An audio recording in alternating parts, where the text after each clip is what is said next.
Boa tarde, pessoal. Tudo bem? Tudo bem com vocês? Só responder aqui o professor, a gente já começa, tá? Rapidinho.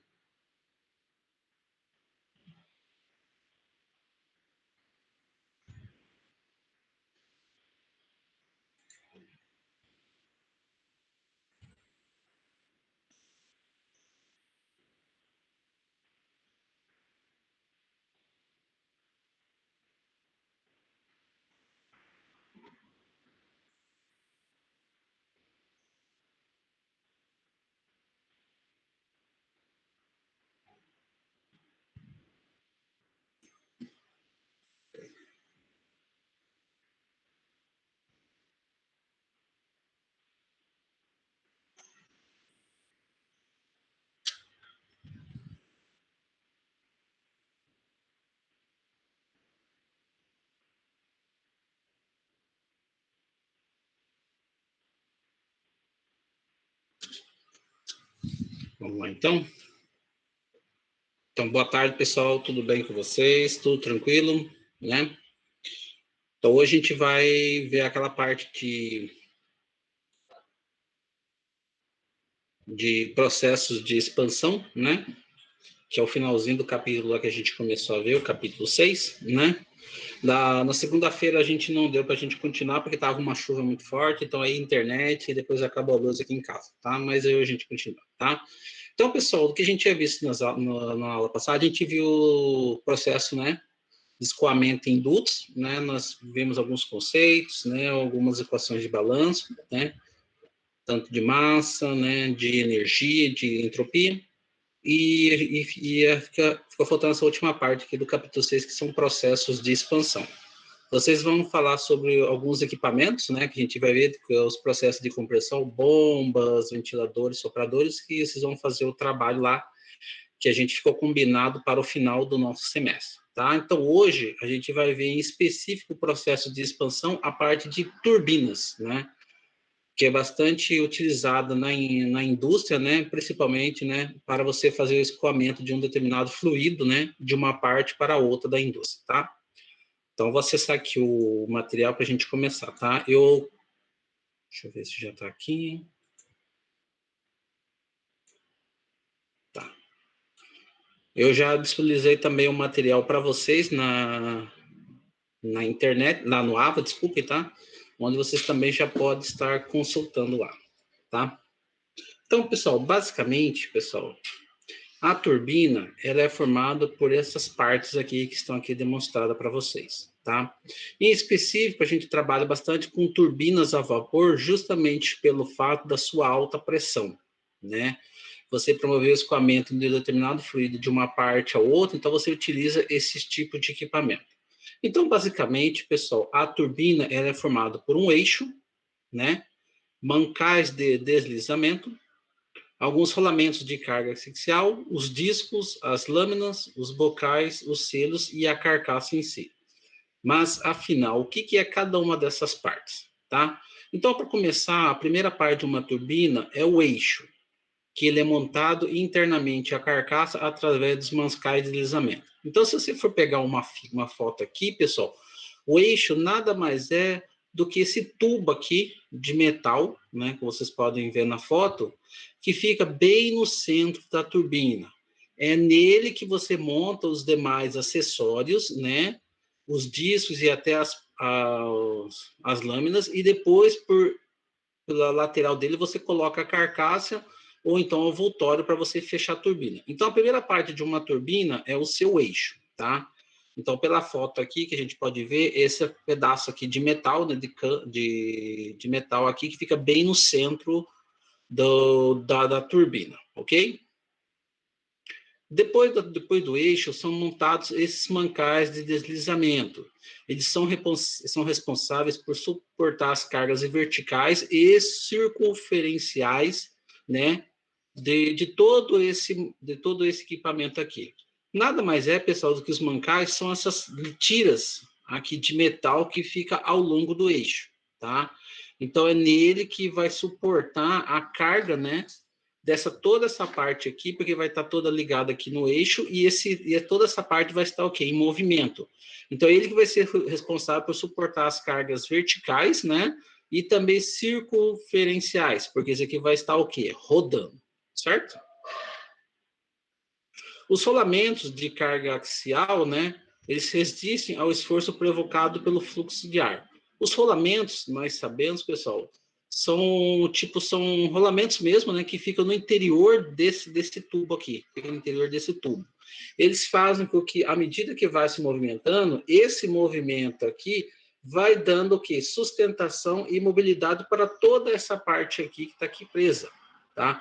Então, eles são também responsáveis por suportar o fluxo de vapor que é gerado no interior da turbina. Note que quando essa turbina está rodando, pessoal, ela está numa alta velocidade, uma alta pressão, o ar, tipo, que vai ser formado aqui está em altíssima pressão, né? E esses solamentos fazem com que você direcione esse ar no sentido da saída desse ar da turbina. Então são responsáveis por suportar todo esse esforço provocado pelo esse fluxo de ar que é gerado, né? Fluxo de vapor que é gerado no interior da turbina. Depois disso, pessoal, são montados os discos, que são sobre o eixo. Os discos nada mais são do que essas peças aqui circulares, né? Que você prende diretamente ao eixo. Elas que são responsáveis por fazer a ligação dessas lâminas, ou também chamado de palhetas, que são responsáveis por você gerar o fluxo de ar e o eixo central, tá? Geralmente, esses discos são formados de aço carbono, né? Justamente por ser um material altamente resistente, né? Tanto à temperatura quanto também ao esforço mecânico. Uma vez que esse daqui vai estar rodando uma alta velocidade, ele vai estar sob uma altíssima pressão, né? E também a uma alta temperatura. Então, geralmente é utilizado o aço carbono por ser um material altamente resistente a esse esforço mecânico aqui, ok? Depois que são montados o eixo, os discos, vem as lâminas. As lâminas nada mais são do que essas palhetas aqui, ó. Essas palhetas que vocês podem ver aqui na foto. Elas são montadas uma a uma, colocadas, né, sobre o disco, tá? essa aqui, pessoal, é a parte mais sensível do equipamento. Por que que eu falo que a fixação, porque na parte das lâminas são as mais sensíveis? Justamente pelo fato de que elas têm que estar totalmente presas, porque se tiver alguma ruptura ou algum problema numa lâmina e ela escapar, a tendência, você sabe, com o movimento, que ela atinge, que ela sai o quê? Pela tangente, e acerta o quê? A parte externa dessa turbina. Mas ainda assim que ela vai estar no interior, lá sob uma altíssima pressão, ela vai estar se movimentando, batendo nas paredes, e também perigoso até ela acertar o eixo central e também os discos e danificar todo o equipamento. Então, de toda a operação de montagem de uma turbina, a parte mais sensível que eu falo, o maior cuidado que se tem que ter é na fixação de todas essas lâminas no disco. Por isso que você fixa, você faz o teste dela de novo para verificar se elas estão totalmente o que presas a esse disco, certo? Depois que você faz, assim, que monta os eixos, os discos e as lâminas, pessoal, ainda tem a presença dos bocais. Os bocais nada mais são do que grandes bocas, grandes dutos, né? Que direcionam o fluxo do vapor para as lâminas. Esses dutos, eles ficam no interior, certo? No interior da turbina, e geralmente eles são voltados, tipo assim, se a lâmina estiver aqui, são voltados nessa direção aqui, ó, num ângulo de basicamente de 45 até 30 graus de inclinação, onde ele faz com que o fluxo de vapor que esteja no interior da turbina passe pelas lâminas, tá? Então, geralmente, também esses fluxos são direcionais, jogando toda a corrente do ar, do vapor, para passar por essas lâminas, fazendo girar o eixo total. O eixo girando, girar o eixo, certo? Depois nós também temos os selos, né? Os selos e a carcaça. A carcaça em si, pessoal, é a parte externa da turbina, ou seja, o que envolve essa turbina, certo? Então, tipo, tem a turbina, olhem, presta atenção, tem a turbina, tem as lâminas, tem o eixo. Não, desculpa, peraí. Só passar aqui. Tá, voltando aqui, pessoal. Então, tem o eixo, certo? Tem o disco e a lâmina está rodando. Então, todo esse conjunto está rodando. Esse conjunto está envolto dentro dessa carcaça. Então, a carcaça nada mais é do que como fosse o quê? A parte externa da turbina. Como nós sabemos que o ar vai estar sob altíssima temperatura e uma altíssima pressão, a tendência é que esse ar de dentro do equipamento que faça o quê? Que ele escape desse equipamento.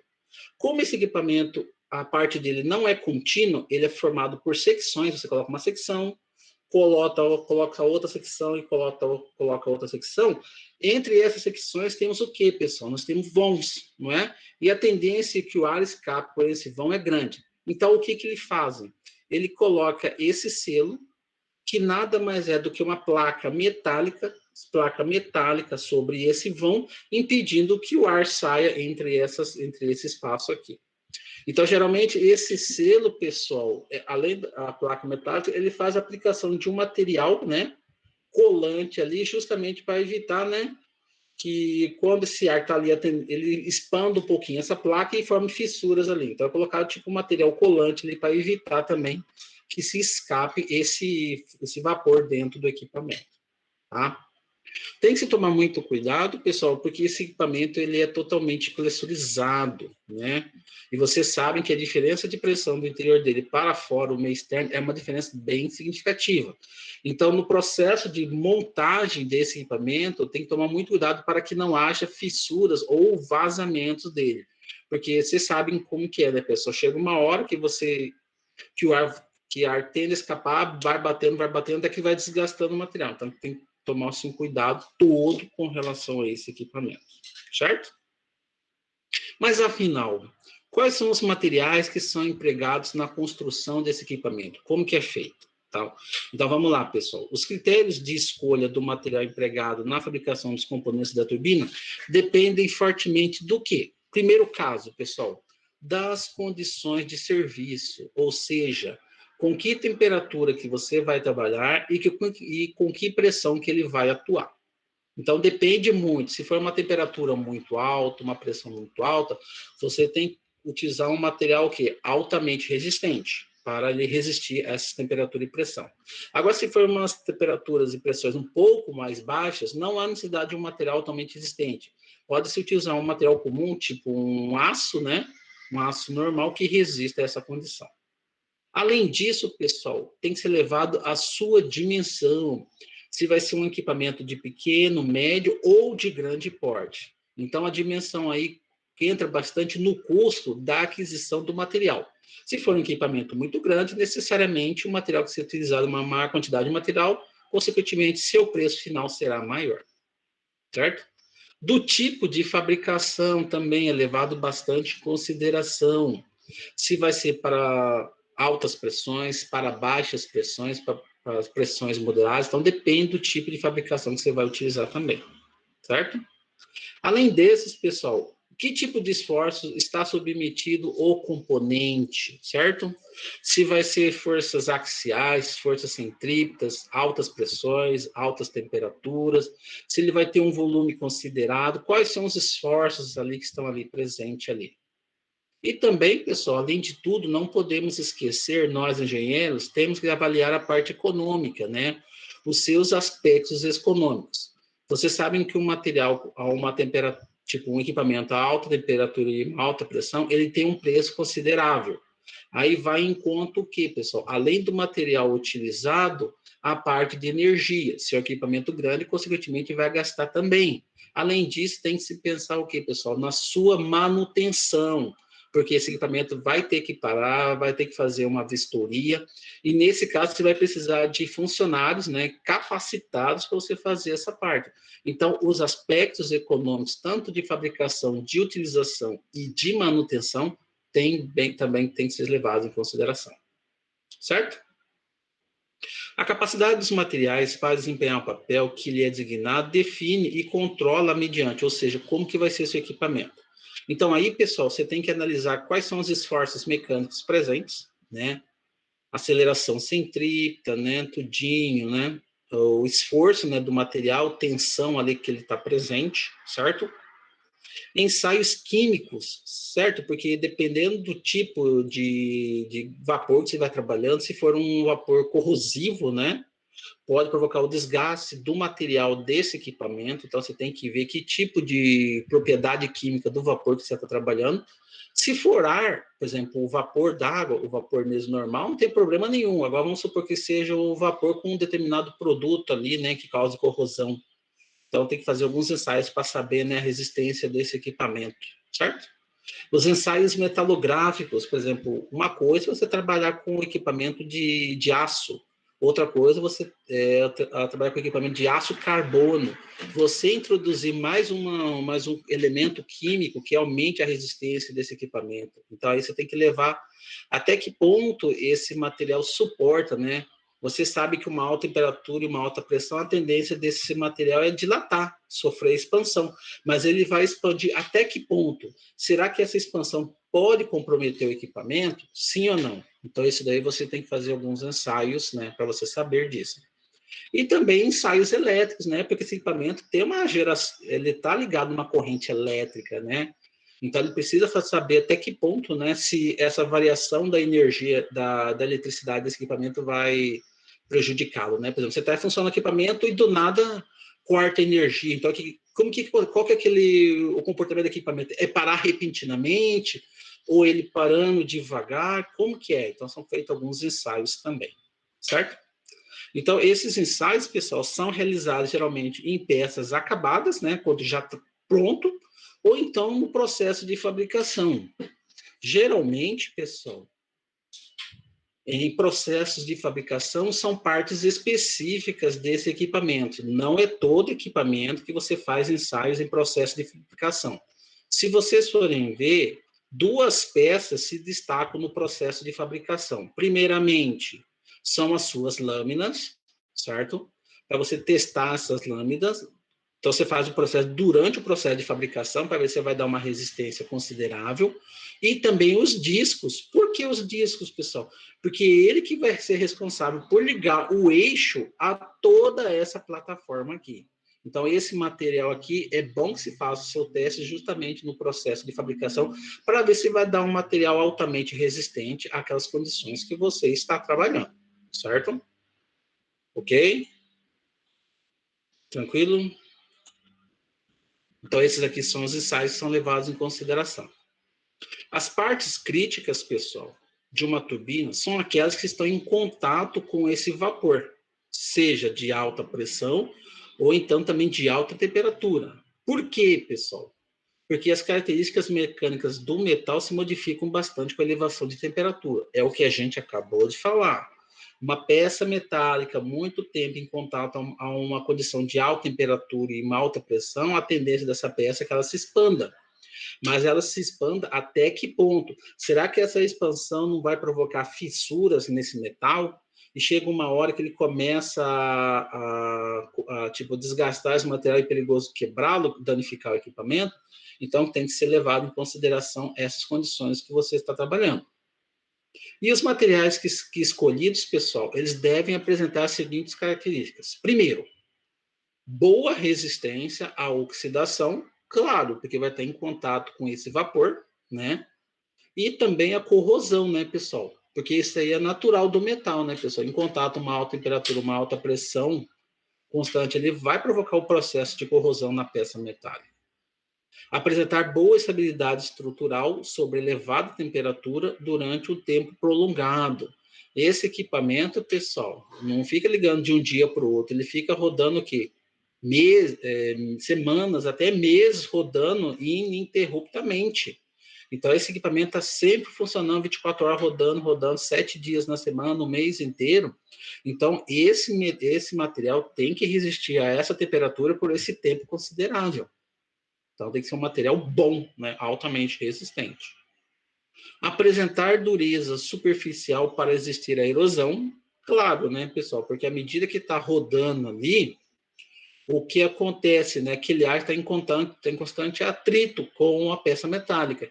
E esse constante vai provocando a erosão dessa peça, né? Então, ele tem que ter aquela dureza, aquela superfície que resista bem a esse fluxo de ar que está ali em contato. E, acima de tudo, pessoal, uma característica muito importante: ser soldável. Pois, em alguns casos, o único modo de montagem é você fazer a soldagem dessa peça. Por que isso, pessoal? Porque se não for uma peça soldável, como que você vai pregar essa peça na turbina? Como você vai fazer a fixação se você não consegue soldar? Então, tem que ser um material que você adapte à soldagem. E hoje em dia, alguns materiais não são suscetíveis à soldagem, ou seja, você prega a peça ali, aí chega uma hora que aquela soldagem não é suficiente e a peça se desprende. Isso não pode acontecer numa turbina, né, cara? Uma turbina, né, gente, de tantos mil dólares, se a gente for pensar num equipamento desse, né? Vai estar na faixa de uns 200, dando na faixa de uns 100 mil, 200 mil dólares, porque são equipamentos caros, né? São equipamentos muito bons para o que fazem, mas são equipamentos muito caros. Então, tem que tomar um cuidado muito isso, porque você está trabalhando com equipamento caro, né? Então, nesse caso aqui, pessoal, o aço é o material mais utilizado na construção dessas turbinas, e principalmente por causa da sua qualidade, né? Além disso, o ácido ele não é totalmente suficiente para você trabalhar. Então, você precisa fazer a adição de outros elementos químicos para você aumentar a resistência mecânica e térmica dessa peça metálica. Então, geralmente, pessoal, nós fazemos o ácido misturado com cromo, molibdênio, níquel, vanádio, titânio e magnésio, né? E você mistura o aço com esses metais aqui, tá? Só que tem uma coisa, pessoal, à medida que você faz a adição desses elementos ao aço, é bom salientar que esses elementos de liga são caros, aumentando ainda assim o custo do equipamento, certo? Então, não é só simplesmente, pessoal, você juntar para melhorar a resistência mecânica e térmica. Também são metais caros, e quando você faz a adição junto com o aço, você aumenta também o custo do equipamento, né? Mas, às vezes, pessoal, se você for pensar financeiramente, é melhor você pagar mais caro do que você não ter problemas, do que você pagar um equipamento simples, mas depois dar futuros problemas, aí sair mais caro do dinheiro que você investiu. Então, às vezes, tem que fazer essa relação custo-benefício aí para você avaliar, certo?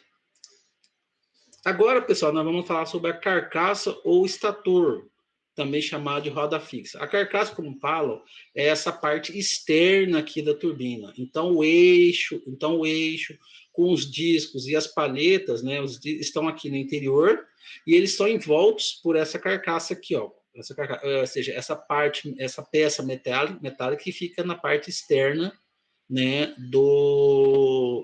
da turbina. Notem, pessoal, que a carcaça ela pode ser tanto externa quanto interna. Por quê? A externa é essa envoltória aqui, que fica em contato com o ambiente, e a parte interna é essa parte aqui, que tem essas cavidades aqui, onde você faz a fixação da parte de baixo com a parte de cima. E essa parte aqui de dentro, ela fica em contato com o eixo principal, com os discos e com as palhetas aqui. Então, tem a parte externa e também tem a parte interna da carcaça, certo? Então, ela nada mais é do que o elemento fixo da turbina. É ela que envolve todo o rotor.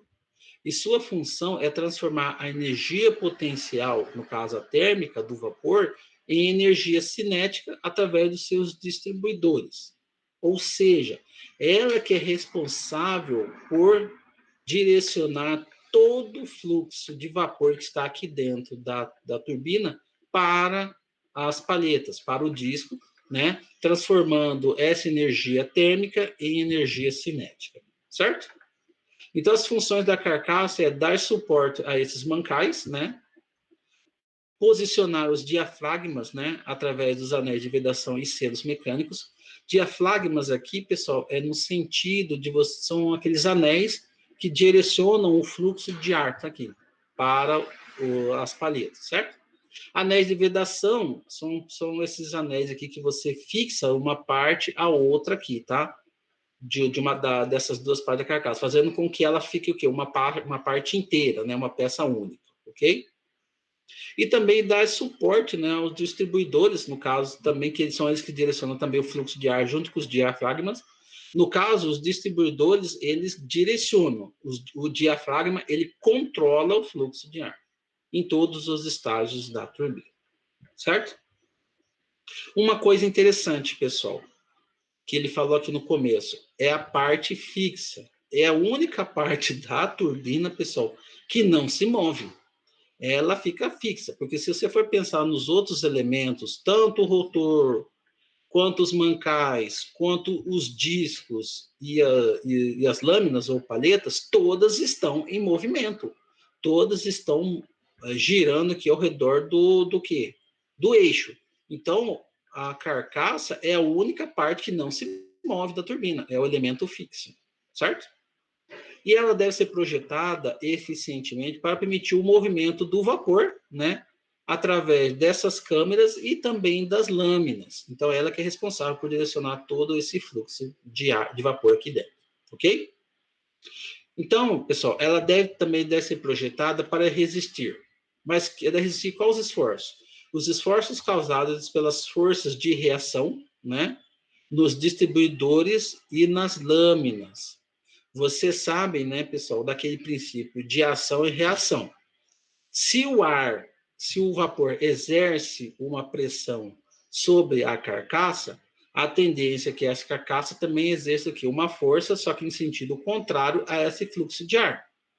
Então, elas também são responsáveis por resistir a esse esforço causado pelo fluxo de ar aqui no interior da turbina. E também, pessoal, pelas tensões causadas, né, pela variação de temperatura presente durante a operação. Como está numa alta temperatura e uma alta pressão aqui, o que acontece com a temperatura do ar ali dentro? A temperatura do ar, o vapor, se expanda.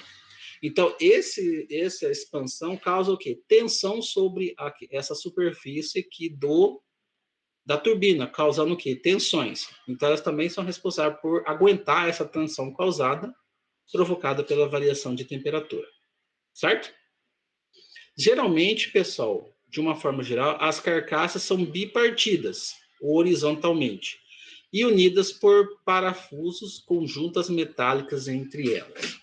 Eu posso fazer a seguinte pergunta: por que, pessoal, uma carcaça não pode ser fabricada numa única peça. Por que ela não pode ser fabricada? Justamente pelo fato que da colocação do eixo de toda a estrutura móvel no seu interior. Se for uma peça inteira, inteiriça, ou seja, que não é assim bipartida, como que você vai conseguir colocar todas aquelas peças, todo o eixo, os discos e as palhetas, tudo montado no interior de uma carcaça? Então, no interior dela. Então, ela é bipartida justamente por causa disso. Primeiro, para facilitar a instalação de toda a parte móvel da turbina, certo? E também na parte de montagem, mas também o que? De manutenção. Depois, quando você for fazer a manutenção dessa turbina, fica mais fácil você retirar toda a parte móvel. Então, é mais fácil. Ela é bipartida justamente isso, para a construção e manutenção desse equipamento. Outra coisa, pessoal, por que ela é bipartida? Justamente no fato que, vamos supor que aconteça danifique uma parte dessa turbina. Vamos supor que seja aqui um vazamento aqui na parte de cima. Em vez de você substituir toda a peça da carcaça, simplesmente você só substitui a secção da parte de cima. Então, também leva em consideração a parte o quê? De manutenção, de economia. Se der um problema numa parte, você só troca essa parte da carcaça que aconteceu o problema. Então, é isso, facilidade de construção e manutenção e também de reparação dessa carcaça, certo? E essas carcaças, elas são unidas por vários parafusos, né? E esses parafusos aqui, pessoal, né? Você vê, olha a quantidade de parafusos aqui. É uma quantidade considerável, porque é levado em consideração toda essa área, a possibilidade de vazamento de ar, né? Do caso do vapor dela. Então, tem que ser essa parte de ligação da parte de baixo, da armação de cima com a parte de baixo, desculpa, da parte de baixo com a parte de cima, tem que ser o mais coeso possível. Por isso que a quantidade aqui de parafuso é uma quantidade bem considerável. Certo? Então, pessoal, a carcaça, né, ela pode ser subdividida também ao longo do seu comprimento, não é? O que caracteriza o quê? Seções de alta e baixa pressão. O princípio, pessoal, é o mesmo que acontece no deslocamento de massas de ar no meio ambiente. Você sabe, pessoal, que o ar, que o vento nada mais é do que o ar em movimento. Para o ar se deslocar, o princípio fundamental do deslocamento do ar é a diferença da pressão. Então, o ar desloca de uma zona de alta pressão para uma zona de baixa pressão. O princípio é o mesmo utilizado nas turbinas. Então, o ar vai se deslocar de uma zona de alta pressão dessa turbina para uma zona de baixa pressão. Então, esse deslocamento da zona de alta para baixa pressão direciona o fluxo de ar para a saída dessa turbina. Então, você faz com que toda essa massa de ar aqui seja deslocada numa única direção, ou seja, então ela vai sair nesse bocal de saída da turbina. Tá? Então, por isso que forma zonas de alta e zona de baixa pressão dentro desse equipamento. O material empregado na carcaça, pessoal, pode ser tanto ferro fundido, aço ou então uma liga de aço. Isso daqui, quem que vai decidir, pessoal, é a condição de pressão e temperatura que você está trabalhando, certo? Se for uma alta temperatura e uma alta pressão, consequentemente, você vai utilizar uma liga de aço. Agora, se não for uma pressão considerável, nem uma temperatura considerável, você já pode utilizar uma carcaça de ferro fundido, que já é o suficiente, ok? Nessa carcaça de alta pressão, pessoal, sempre vai ser uma peça fundida. Sempre. Por causa de quê, pessoal? Da sua condição de altíssima pressão. Então, nessa ponta aqui, onde que está formando uma alta pressão da carcaça, sempre é uma peça fundida. Não tem como ser diferente, por causa da pressão que você está trabalhando. Certo? Para condições moderadas de temperatura e pressão do vapor, a carcaça de alta pressão ela pode ser fabricada com carbono fundido. Aí, no caso, pessoal, o carbono já é uma liga o quê? Mais leve, se comparado com o aço, mas mesmo assim é tão resistente quanto o aço, certo? por causa justamente dessa condição de temperatura e pressão moderada, você já pode utilizar essa liga de carbono fundido. À medida que as pressões de pressão e vapor vão se tornando mais severas, ou seja, mais fortes, mais intensas, o material de carcaça muda para uma liga de aço de muda para um aço de baixa liga fundido. Ou então você pode também utilizar um aço inoxidável ferrítico, né? Onde aqui, além da liga do aço, pessoal, é feita a fabricação do ferro, né? Que vai aumentar a resistência mecânica dessa liga, e inoxidável justamente porque ali a tendência de corrosão é maior, certo? Então, se liga uma liga de aço inoxidável ferrítico. Já em condições extremas, mais ainda do que essa você viu aqui, pessoal, dessas condições severas, aí você já usa uma liga de aço inoxidável austenítico, né? Então, aí já é uma liga um pouco mais cara, que resiste a essas temperaturas e pressões mais extremas ainda, certo? Já para carcaças de baixa pressão, pessoal, né, que recebe o vapor em condições de pressão e temperaturas mais baixas, né, aí você já pode utilizar uma liga de ferro fundido mesmo, tá? Agora, se essas condições forem um pouquinho mais elevadas, você já utiliza o aço carbono fundido, que é a mesma liga que você viu para pressões moderadas aqui, certo? Da parte de cima.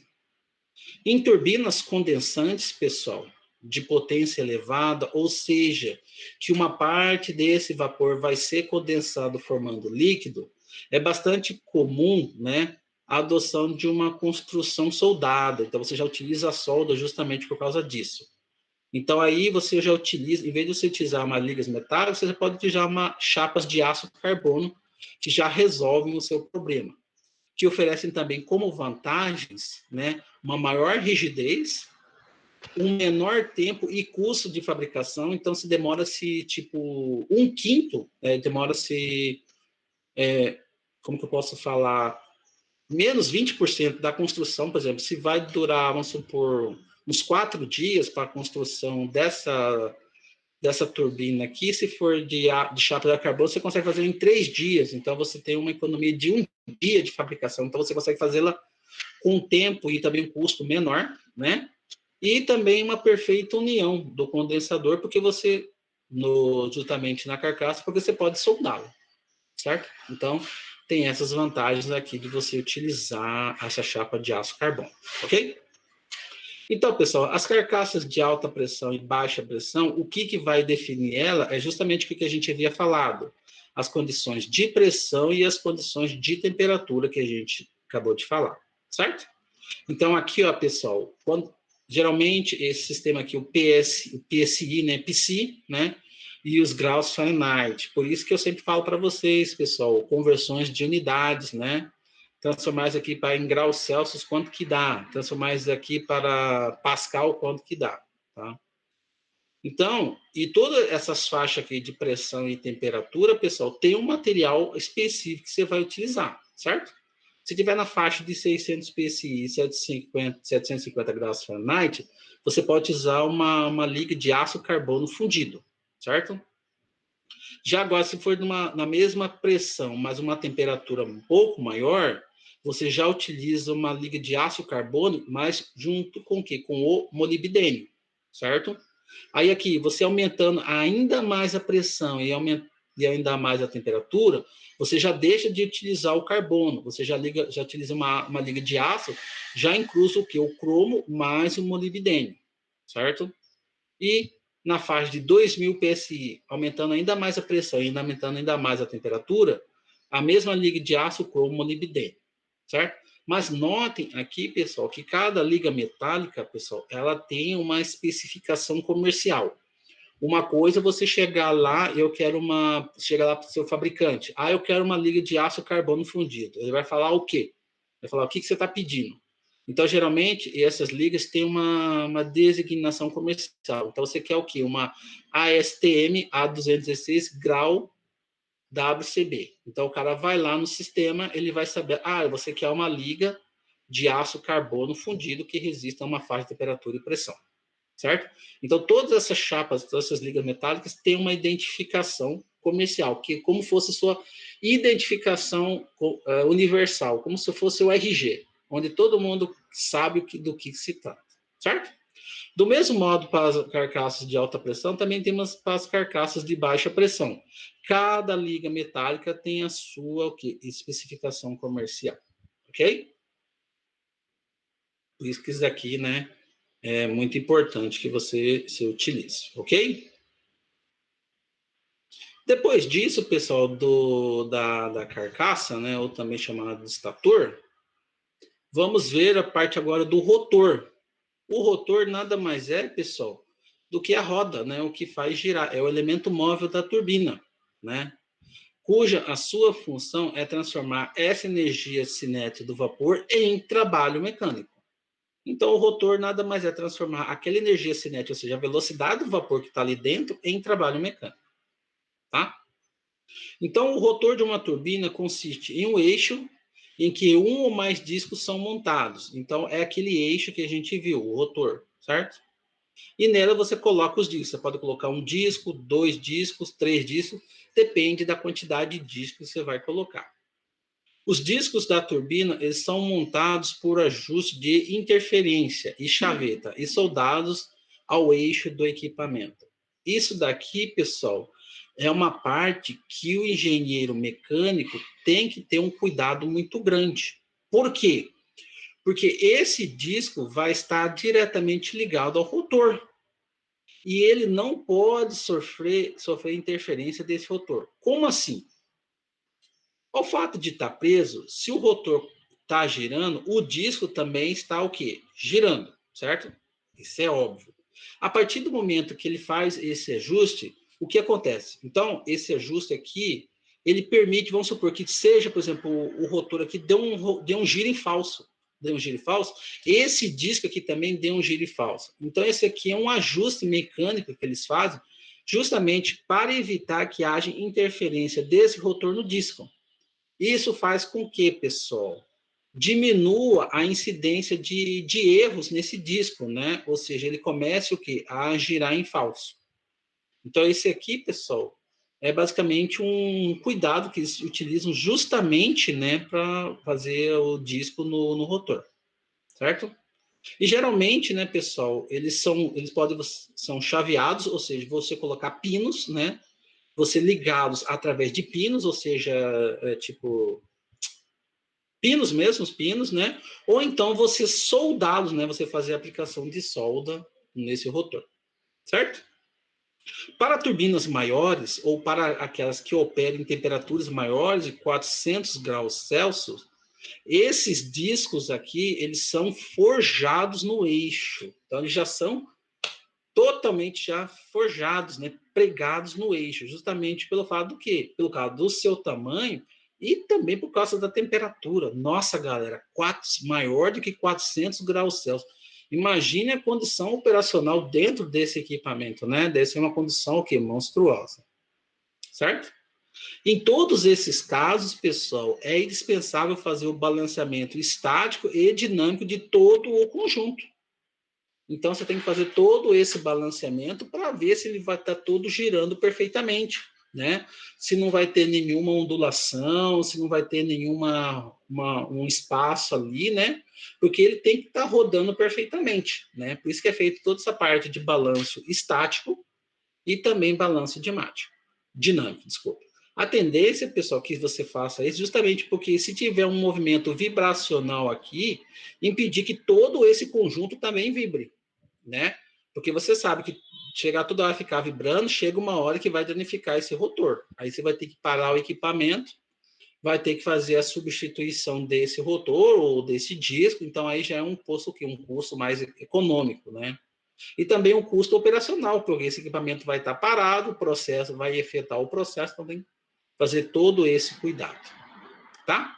O rotor ele absorve o torque produzido por essas lâminas. Lâminas, como a gente viu, são aquelas partes móveis, né? E transmite, né, para todo o conjunto, tá? O diâmetro dos rotores, eles crescem com a expansão do vapor. E realmente, né, pessoal, isso é verdade, porque o rotor é uma peça metálica, não é? À medida que está numa alta temperatura ali, a tendência daquela peça metálica é de expandir. Então, o seu diâmetro ali vai crescer também com a expansão do vapor, tá? Com o envelhecimento do equipamento, os reatores ficam suscetíveis a falhas por fadiga. É realmente, né? Água mole, pedra dura, tanto bate até que fura, né? No caso ali, como você está em constante contato com o ar, chega uma hora que esse material começa a ter o quê? Fissuras, rachaduras. Então é perigoso o quê? Trincar, quebrar esse rotor, tá? O eixo, né, ele é acoplado em cada extremidade pelos mancais. Mancais são essas peças aqui que prende o eixo. Então, tipo, ele está suspenso, certo?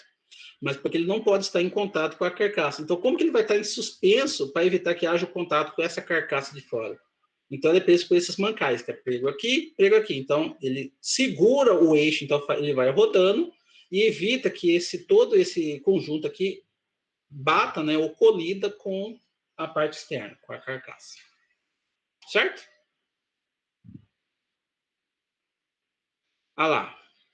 O conjunto rotativo, né? Aí aqui fala, pessoal, um pouquinho. Aí aqui, ó.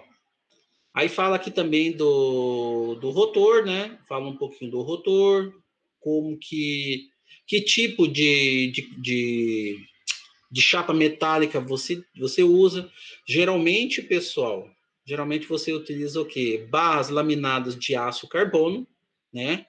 Ou então você também, aqui no caso específico para as temperaturas moderadas, né? Ou então você pode utilizar uma barra laminada mesmo, né?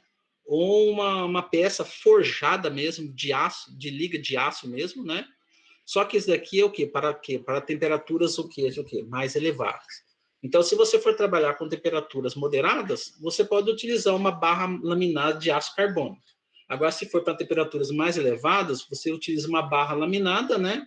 Ou então uma liga de aço forjada ali, para altas temperaturas. O que vai definir é a temperatura que você vai trabalhar.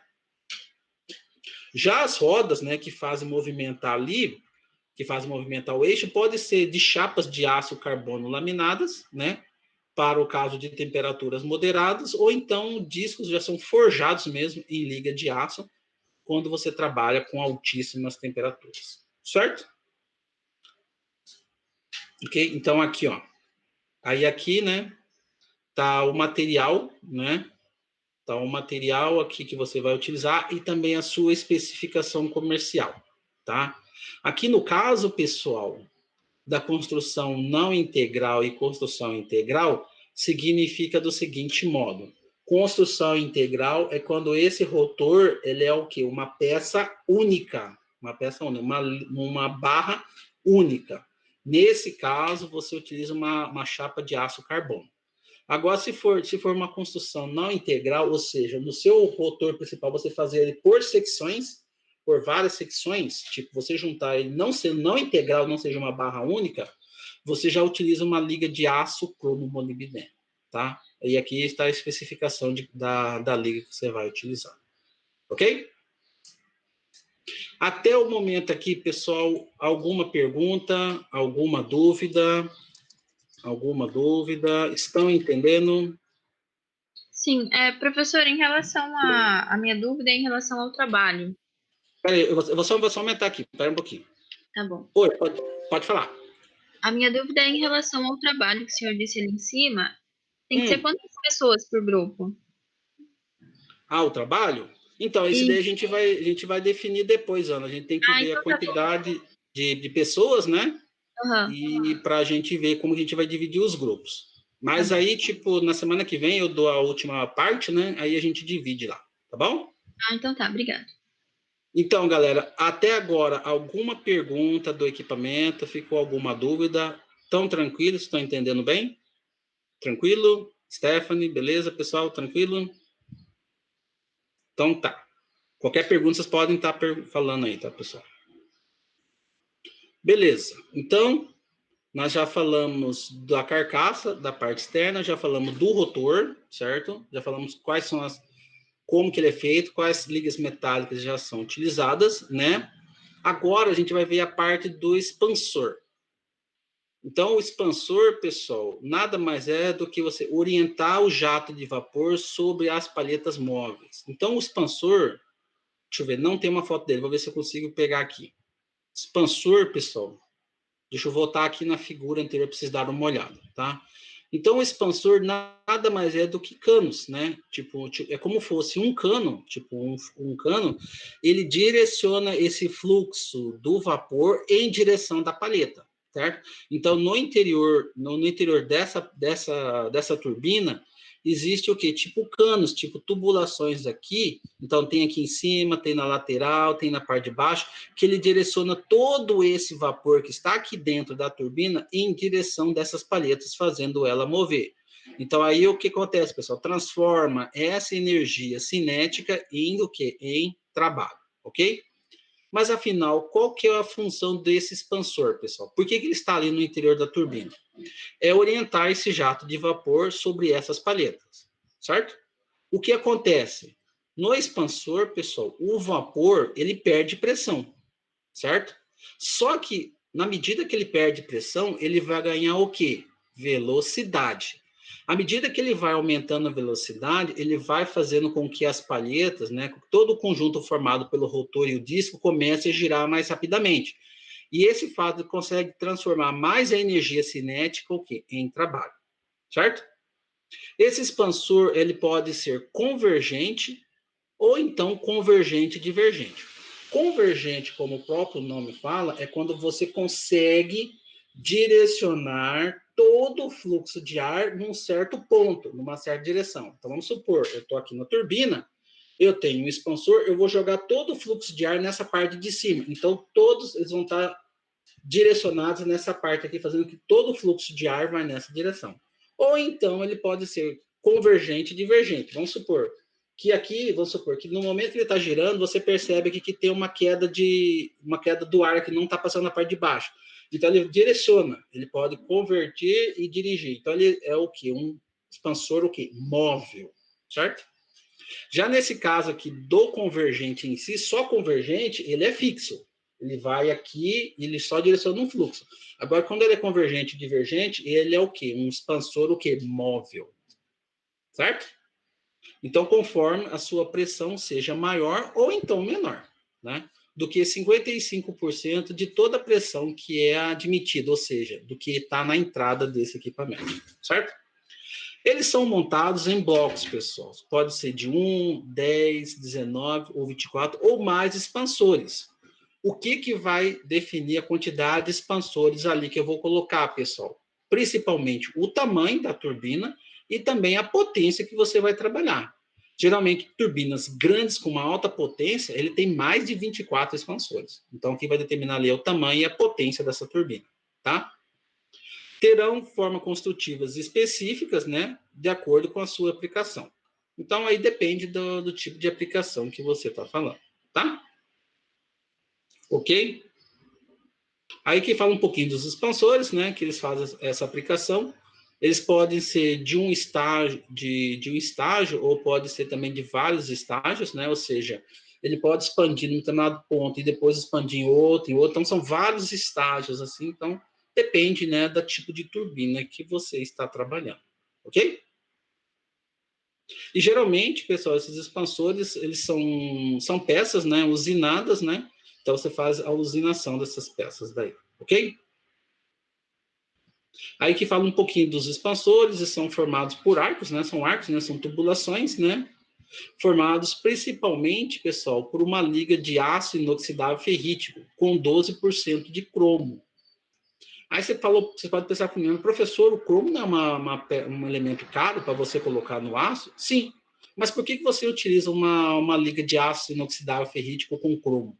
Justamente, pessoal, pelo fato da pressão e da temperatura que você está trabalhando ali. Como é ele que está direcionando o fluxo do ar, então ele está em constante contato com esse ar, na altíssima temperatura e alta pressão. Então, por isso que tem que ser uma liga metálica que resista a essa condição operacional. Ok? Aí, geralmente, ela é uma liga de aço inoxidável com 12% de carbono. E essa daqui é a sua especificação comercial da peça que você está trabalhando. Tá?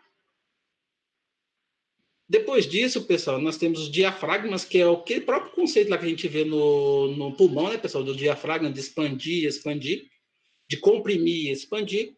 Então, elas são constituídas por dois semicírculos que separam os diversos estágios de uma turbina, né?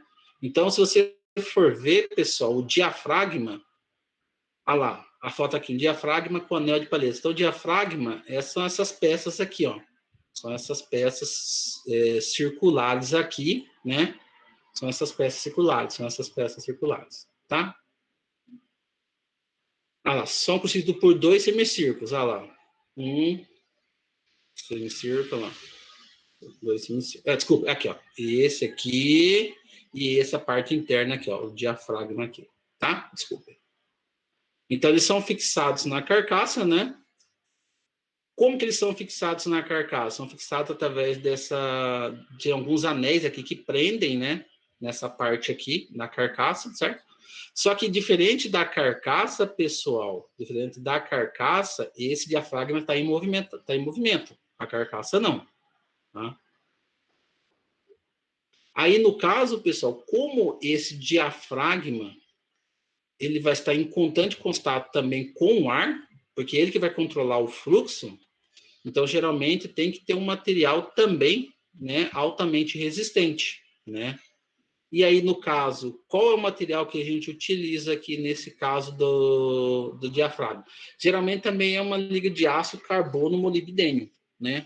Você utiliza o molibdênio justamente para você aumentar a resistência dessa peça à temperatura que ele está trabalhando ali, certo? Porque como ele vai controlar, então ele está comprimindo e está o quê? Expandindo. Esse movimento de contração e expansão causa uma maior fadiga na peça metálica, né? Então chega uma hora que ele vai o quê? Provocar o quê? Fissura e rachadura. Então por isso que tem que ser uma liga metálica que resista a esse movimento de expansão e compressão, tá? Aí a foto dele aqui, né? Que a gente vai ver. E também, pessoal, agora vamos ver as palhetas ou lâminas. Isso aqui, como eu já havia falado para vocês, é a parte mais sensível do equipamento. São as lâminas que fazem mover, né? Que direcionam o fluxo de ar e transformam aquela energia cinética do ar em trabalho, tá? Então, são as palhetas, a parte móvel da turbina. Então, ela é acoplada ao rotor, ao rotor, que é aquela parte, a parte do central, certo? E são fixas, e fixas acoplados ao que é o estator. Mas como assim? Como assim? Vamos explicar bem. A palheta são aquelas lâminas que fazem girar, certo? Se você for comparado com o rotor está o quê? Movimento.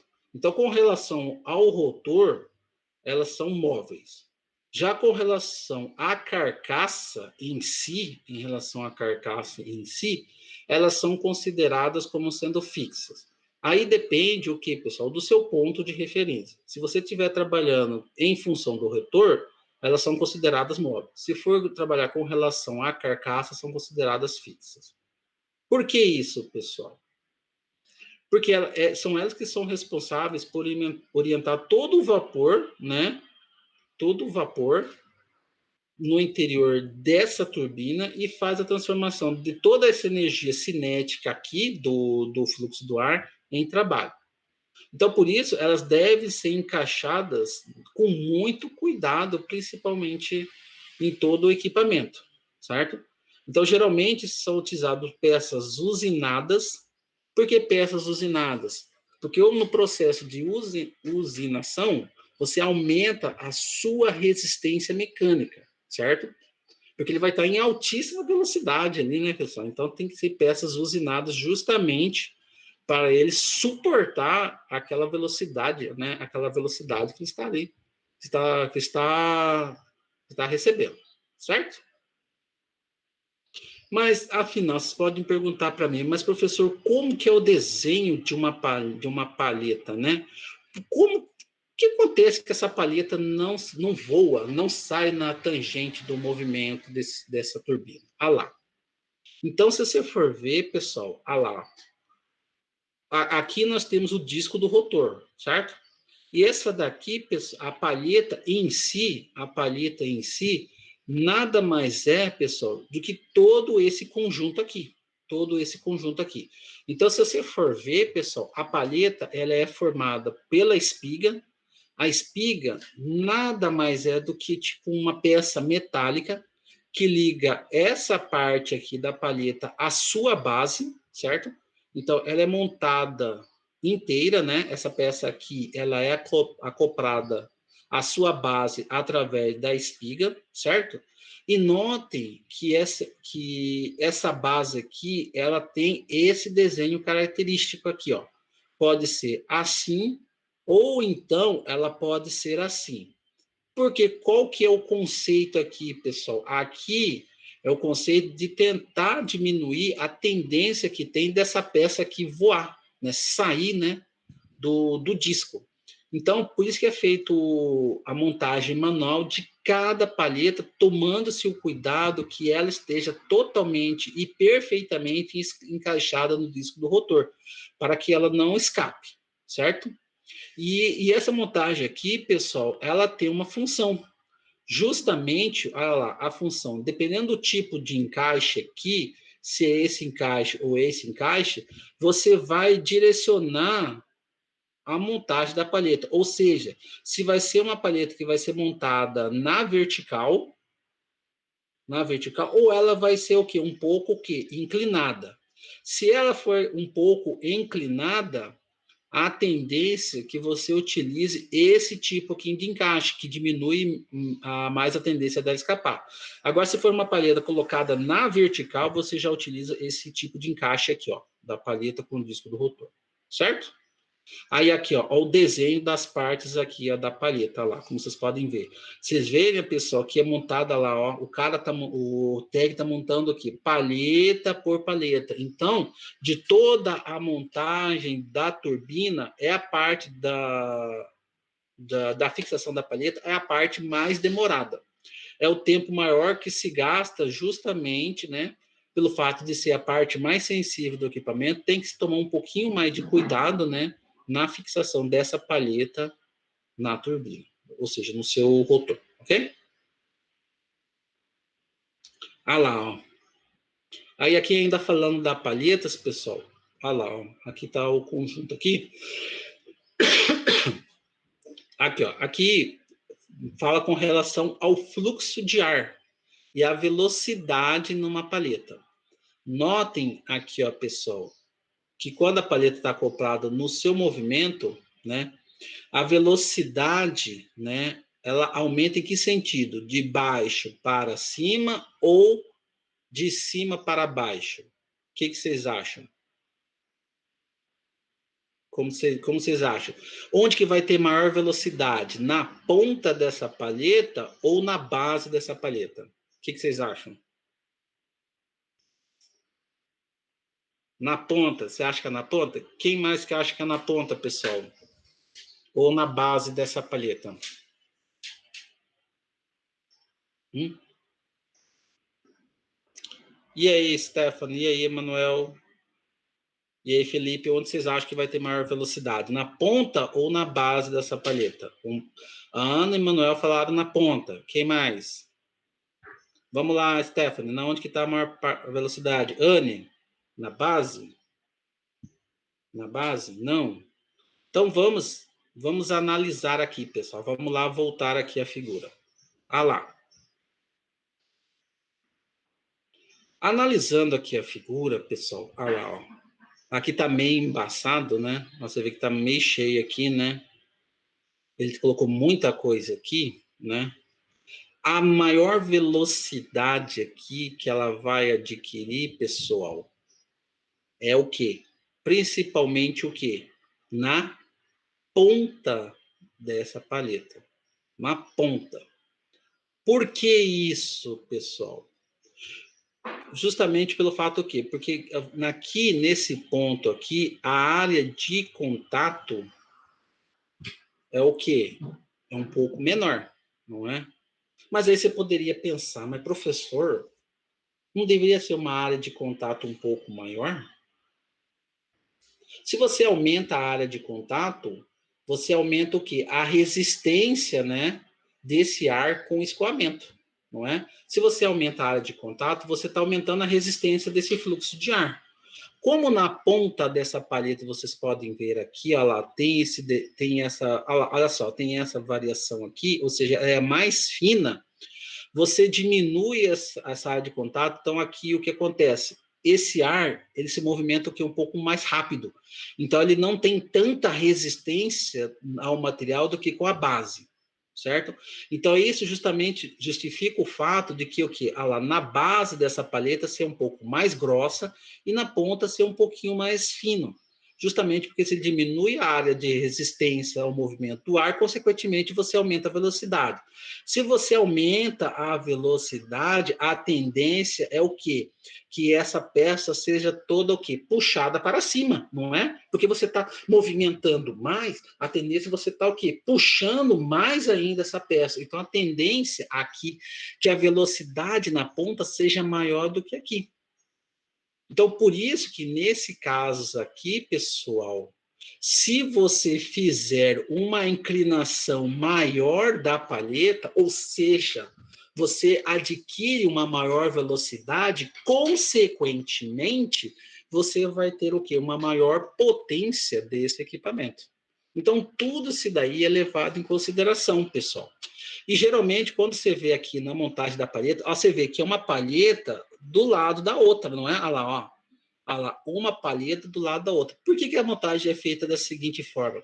Justamente para você direcionar esse fluxo do ar. Olha cá, ela está vindo uma alta velocidade, ela bate na superfície e ela vem no sentido da superfície. Quando chega aqui, o que acontece? Você direciona esse fluxo do ar para baixo. Se você direciona, aqui ele ganha o quê? Mais velocidade. Ele bate nessa superfície aqui da palheta, aí o que acontece? Ele diminui um pouquinho a sua velocidade, aí ele sobe um pouquinho aqui de novo, aí ele continua, aí aqui ele ganha. Então chega uma hora que ele ganha, perde velocidade, ganha, perde velocidade, ganha, perde, e isso faz de ganhar e perder, você direciona o fluxo nesse sentido que você quer. Então, por isso que utiliza assim, uma palheta do lado com a outra, justamente por causa disso. E ao mesmo tempo que você está direcionando o fluxo de ar, você também está jogando uma parte desse fluxo para baixo, não é? Você joga para baixo. O que acontece com o ar quando ele vai para baixo? Ele vai, chega ali, ele encontra aquela parte externa, a carcaça, ele bate e volta. Nesse bater e voltar, o que acontece? Ele aumenta o choque com a parte de cima da palheta. E isso vai fazendo o quê? Que você aumente o quê? A sua velocidade. Então, uma coisa compensa a outra. Então, por isso que o desenho aerodinâmico da palheta é essa fórmula aqui. Não é uma peça inteiriça, não é uma peça quadrada, né? Perfeitinha aqui. É justamente dessa forma, porque ele aumenta a aerodinâmica, aumenta o arrasto do vapor dentro do equipamento. Tá? Ah lá, então o projeto de uma palheta, pessoal, deve considerar a performance termodinâmica. Opa, termodinâmica é muito importante, pessoal. E também a sua eficiência, ok? A sua resistência mecânica, claro, né? Porque a temperatura ali vai estar altíssima. O seu comportamento para vibrações, né? Tem que ser uma peça que resista, né, ao movimento ali do ar, né? E também a sua resistência à erosão, porque ali o que acontece, pessoal? O ar está batendo direto, está batendo direto. Então ele tem que resistir a essa erosão, ou seja, o ar passa ali, passa o quê? Tipo, descamando a parte de cima da superfície desse equipamento.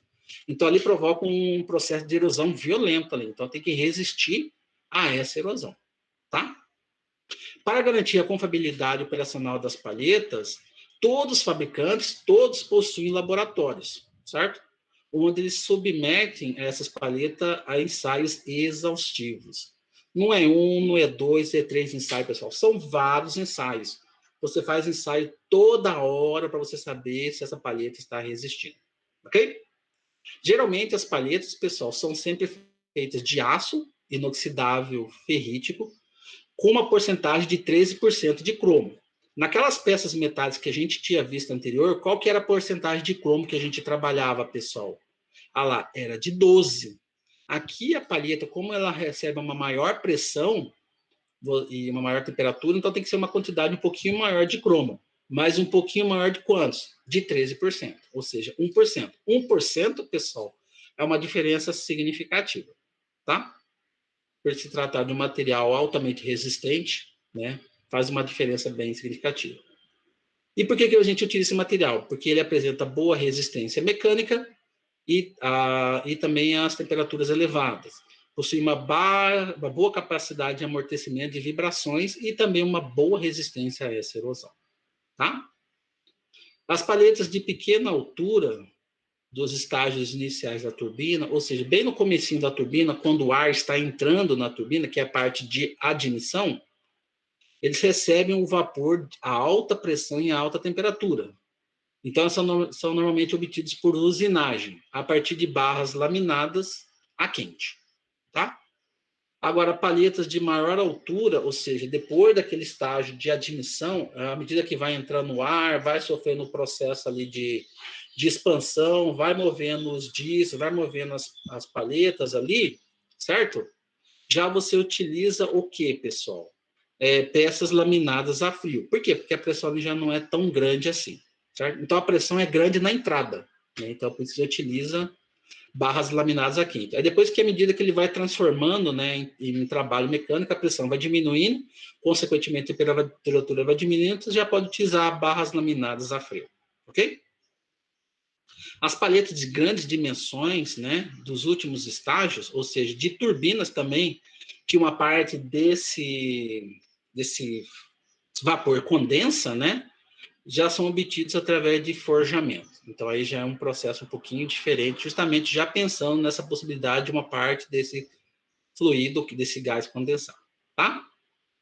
Em aplicações particulares, em turbinas que recebem vapor a alta pressão e alta temperatura, eles trabalham com uma elevada rotação. Realmente, né, pessoal? Nesse ponto em si, que tem uma alta temperatura, a velocidade é muito grande, tá? Por isso é utilizado um conjunto rotativo usinado por eletroerosão, certo? Aí, no caso, você coloca uma corrente elétrica ali, né? Justamente nessa peça para evitar o quê? O desgaste dela, né? A deposição, né? Sobre ela, certo? Aí, no caso, como você obtém essa eletroerosão? Por um processo de corrosão eletroquímica, né, controlada. Aí já é um processo químico que você utiliza na construção dessa peça aqui, certo? E por último, pessoal, que está faltando aqui, né, o aro de consolação, que nada mais é do que uma tira metálica, né, que você prende as palhetas, né, que você prende essas palhetas aqui justamente no disco do rotor, tá? Porque o que acontece aqui, pessoal, um exemplo bem simples aqui, ó, que a gente viu no desenho, o disco, esse aro de consolação, é essa parte aqui, ou seja, então, nesse caso aqui, as palhetas não estão o quê? Totalmente soltas no ar. Então, tem esse disco aqui que prende a palheta ao rotor, certo? Ah lá, tem esse disco aqui, ó, esse disco aqui que prende a palheta ao rotor, certo? Olha lá, o disco aqui, o aro de consolação, esse disco aqui, ó. Esse aro aqui, tá? Mas por que você coloca isso, pessoal? Porque ele aumenta a rigidez do conjunto, certo? Diminuindo a tendência à vibração das palhetas. Uma coisa, pessoal, é essa palheta tá solta aqui. À medida que ele está rotacionando uma alta velocidade aqui, a tendência com o giro é que essa palheta aqui se mova na direção dessa, não é? Então, a palheta aqui, a tendência que ela começa o quê? A vibrar, certo? E à medida que ela vai vibrando, perigoso causar o quê? Um dano na sua base aqui. Então, você coloca justamente esse aro para evitar esse movimento aqui lateral da palheta. Então, isso aqui aumenta a rigidez do conjunto, né? Diminuindo a tendência da que a palheta comece o quê? Vibrar. E também reduz a fuga do vapor, né? Por que reduz a fuga? Porque se você coloca esse ar aqui, a tendência que, por exemplo, com o ar aqui, ele vá por baixo desse ar e atinja toda a palheta. Se não tivesse aqui, uma parte do ar vinha para aqui, para a palheta, e uma parte voava, aqui passava por cima, não atingindo a palheta, certo? Então, é justamente também aqui para você aumentar aqui, né, no caso, o vapor aqui passar, sabe? Ah lá, então elas são utilizadas nos estágios de alta e média pressão envolvendo 6 a 8 palhetas em cada seção. Então, aqui, pessoal, lá, 1, 2, 3, 4, 5, 6, 7, 8. Essa aqui é uma seção, né, de palhetas. Então, cada seção aqui, de 6 a 8, você coloca um aro. Então, se você for pegar um rotor aqui, pessoal, um rotor, então, geralmente, ele é formado por quê? 1, 2, 3, 4 ou até 5 seções desse aro de consolação aqui, dependendo da quantidade de palhetas aqui. Se tiver muitas palhetas, pessoal, vai ter mais aros de consolação, ok? Olha lá o desenho delas aqui, ó. Ok? Certinho? E para você formar esse aro de consolação aqui, pessoal, geralmente você utiliza uma liga de aço inoxidável com 12% de cromo, certo? E essa aqui está a sua especificação comercial que você vai utilizar. Ok? Por último, a selagem, né? Não tão importante como os demais, né? Mas a selagem, né? Principalmente na parte externa da turbina, né? Ela evita com que esse ar, esse vapor que esteja no interior dela escape, certo? Então ela tem que resistir a essa corrosão, né? Porque vai estar em contato com o ar, né? Vai estar em contato com o ar, certo? Então, no caso em si da selagem, pessoal, ela é formada por esse conjunto de labirintos, espaçadores dos anéis de carvão e as molas. Todo esse conjunto aqui que formam a selagem, tá? E esse conjunto aqui, geralmente, ele tem que ser o quê? Resistente à corrosão, certo? Então, nesse caso, você utiliza uma liga o quê? De aço inoxidável, ok? Mas por que o problema da selagem, pessoal? Por que a gente fala muito de selagem? Vocês viram, pessoal, que a carcaça ela não é uma estrutura totalmente contínua, né? Não é uma peça única. Quando você faz a montagem dessa carcaça, tem pontos de fixação ali onde tem um contato de um metal com o outro, certo? E geralmente nesses pontos a tendência, né, pessoal, de que haja o quê? A fuga do vapor, certo? Então, a selagem entra justamente nesse sentido, de evitar, né, que o ar escape ali. Mas, além disso, pessoal, além disso, a selagem, né, ela o quê? Evita, né, que esse material que condense no interior da turbina prejudique a turbina em si. Por quê? Pense comigo. Se tem um vapor ali e esse vapor, uma parte dele condensa, então necessariamente vai ter um líquido no interior ali dessa turbina, certo? O que acontece com o líquido quando ficar ali muito tempo ali, pessoal? A tendência numa alta temperatura e uma alta pressão que ele aumente a temperatura e que ele expanda. Então, além da pressão do vapor que essas peças vão suportar, além também tem a pressão do líquido, não é? Então, o que acontece? Na selagem, o que acontece? Evita de que forme o que? Ali o depósito de líquido. Como assim? Como a selagem ela vai no encaixe de uma peça a outra, você sabe o quê? Que uma parte da água ali, ela fica ali aglomerada ali, não é? E ela fecha aquela saída. Então, ela impede que a água entre. À medida que aquela água entra, ela faz com que aquela água que está ali, ela escorra no outro sentido. Tipo, no outro sentido aqui, no fluxo do ar. Então, ela vai o quê? Expelindo. E esse fato de expelir a água impede que haja água ali no interior e aumenta a pressão sobre o equipamento. Certo? Então, por isso que fala aqui, pessoal, da você utilizar essas ligas aqui justamente por causa disso. Mas, afinal, que tipo de aço, que tipo de metal que você vai utilizar na selagem? Você pode utilizar desde o aço carbono até uma liga de aço cromo molibdênio, né? E o que vai determinar? No caso aqui, olha lá, pessoal, a temperatura que você está trabalhando. E também, o que vai determinar, pessoal? A posição, né, dessa selagem. Como assim posição? Se for numa parte dessa turbina com uma alta pressão, certo? Você vai utilizar uma liga metálica. Por quê? Porque ele vai ter que resistir numa temperatura o quê? Mais elevada.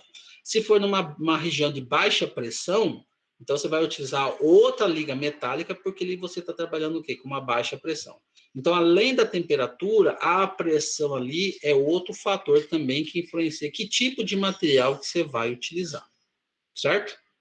Então, de todas essas daqui, pessoal, essas são as partes mais importantes da turbina, né? Que você vê, pessoal, que ela é um equipamento importante, certo? Equipamento muito útil para nós na engenharia, porque faz o transporte, né?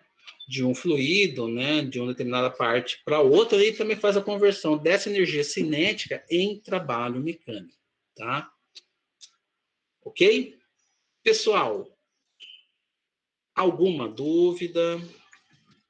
Alguma pergunta? Entenderam bem como que funciona uma turbina, suas partes, o material que é utilizado, a finalidade das turbinas? Alguma dúvida?